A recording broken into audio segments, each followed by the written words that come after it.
ఆంధ్రప్రదేశ్‌లో మహిళా సంఘాలకు ప్రభుత్వం గుడ్ న్యూస్ చెప్పింది. నెలవారీ పొదుపు చెల్లింపులు తీసుకున్న లోన్ వాయిదాలు చెల్లించడంలో ఎదుర్కొంటున్న సమస్యలకు చెక్ పెట్టేందుకు ప్రణాళికలు సిద్ధం చేస్తుంది. దీనికోసం ప్రత్యేకంగా ఓ యాప్ తీసుకురానుంది.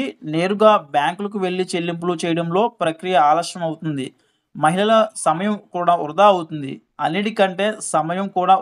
అన్నిటికంటే ముఖ్యంగా చాలామంది గ్రూప్ సభ్యులను మోసం చేస్తున్నారు.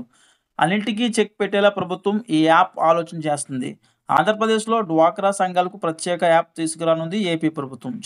జరుగుతున్న మోసాలకు, ఎదుర్కొంటున్న సమస్యలకు, సమయం వృధాకు అన్నిటికీ యాప్‌తో పరిష్కారం చెప్పబోతుంది. స్వయం సహాయక సంఘాల్లో ఉన్న మహిళలకు బ్యాంకులు లింకేజీ, శ్రీనిధి రుణాలు ఇచ్చి వారిని ఆర్థికంగా స్ట్రాంగ్ చేసేందుకు ప్రభుత్వం ప్రయత్నాలు చేస్తుంది.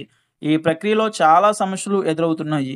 అవకతవకలు చోటు చేసుకుంటున్నాయి. అందుకే అలాంటి ఇబ్బంది లేకుండా రుణం తీసుకున్న మహిళలే నేరుగా ఆన్‌లైన్ పేమెంట్ చేసేలా ప్రత్యేక పేమెంట్ యాప్ తీసుకొస్తుంది.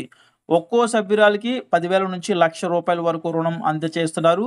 దీన్ని వాయిదాల్లో 2 ఏళ్లు లేదా 3 ఏళ్లలో చెల్లించాలి. ఈ వాయిదాలు చెల్లించే బాధ్యతను ఆయా గ్రూప్ లీడర్లకు అప్పగిస్తుంటారు.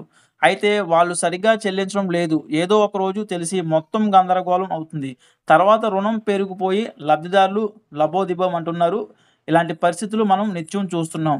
ఇలాంటి వాటికి పూర్తిగా చెక్ పెట్టేందుకు యాప్ ఆలోచన చేస్తుంది ప్రభుత్వం. ఇకపై ప్రతి పైసాకు ఖచ్చితమైన లెక్క ఉండేలా, ప్రజలు డబ్బు సక్రమంగా బ్యాంకుల ఖాతాలో జమ అయ్యేలా జాగ్రత్తలు పడుతుంది. ఈ యాప్ మహిళలు తమ మొబైల్స్‌లోనే డౌన్‌లోడ్ చేసుకుని గ్రూప్ ఖాతాలో ఎంత నగదు ఉంది, ఎంతమంది చెల్లిస్తున్నారు, ఎవరు చెల్లించలేదనే విషయాలు తెలుసుకోవచ్చు. దీనివల్ల పారదర్శకత పెరుగుతుందని, అక్రమాలకు ఆస్కారం ఉండబోదని ప్రభుత్వం అయితే ఇక్కడ చెప్తుంది. ఈ యాప్‌లో చెల్లింపులు చేసినప్పుడు నేరుగా ఆయా మహిళల ఫోన్లకే మెసేజ్‌లు వస్తాయి. ఇప్పుడు వాడుతున్న డిజిటల్ చెల్లింపులు యాప్‌ల మాదిరిగానే ఈ రాబోయే యాప్ కూడా ఉంటుంది. ఇప్పటికే మహిళలు ఈ బ్యాంక్ రుణాలను పేటీఎం ద్వారా చెల్లిస్తున్నారు. కానీ ఇది పూర్తి స్థాయిలో అమలు కావడం లేదు. ఇప్పుడు యాప్ అందుబాటులోకి వస్తే పెద్ద ఎత్తున ప్రచారం కల్పించనుంది ప్రభుత్వం. అందరూ విధిగా యాప్‌ను వాడుకునేలా ప్రోత్సహిస్తారు. ఆర్థిక లావాదేవీలకు సంబంధించిన యాప్ కాబట్టి అన్ని జాగ్రత్తలు తీసుకుంటుంది ప్రభుత్వం. అందుకే యాప్ రావడం కాస్త లేట్ అవుతుందని ప్రభుత్వ వర్గాలు చెబుతున్నాయి. లేకుంటే ఎప్పుడో రావాల్సింది అంటున్నారు.